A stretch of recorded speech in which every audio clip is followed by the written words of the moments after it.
মানে আমরা সবাই ওকে নিজেতে আপনারাই বলতেন সাইলেন্ট কিলার। তো হিবিন মানে বাংলাদেশের জন্য অনেক ম্যাচ জিতিয়েছে, অথবা খুবই সাইলেন্ট কিলার ছিল। মানে এরকম ইয়ে না হলেও কিছু ইনিংসকে মানে আমি বলবো যে বাংলাদেশের মধ্যে সেরা ইনিংস ও ম্যাচ উইনিং ইনিংসগুলোকে। তো মানে এমন একটা সময় যেখানে হয়তো বা এটাই স্বাভাবিক যে একটা সময় খেলা ছাড়তে হবে, এটা সেটাই খুবই সত্য আসলে। তো হয়তো বা রিয়াদ এখন রিলস নিয়েছে, এটা হয়তো রাইট টাইম। তো ডেফিনেটলি মানে এটা ওর ব্যক্তিগত একটা সিদ্ধান্ত, ওর ব্যক্তিগত সিদ্ধান্তকে আমি স্বাগত জানাই, মানে রেসপেক্ট দিই অবশ্যই। বাট আমি মনে করি যে his been tremendous fighter for Bangladesh cricket.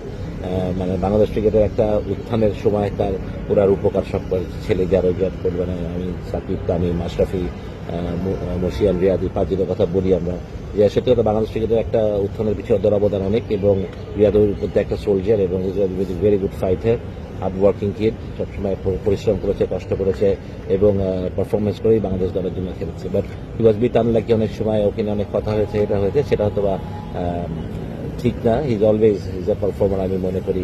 কারণ মানে বাংলাদেশ ক্রিকেট যে একটা সময় যেখানে ছিল সেখান থেকে এই পর্যন্ত আসার থেকে তাদের যে অবদান, সেটা কোনো সময় আমরা আসলে ভুলা উচিত না, ভুলবও না আমরা অবশ্যই।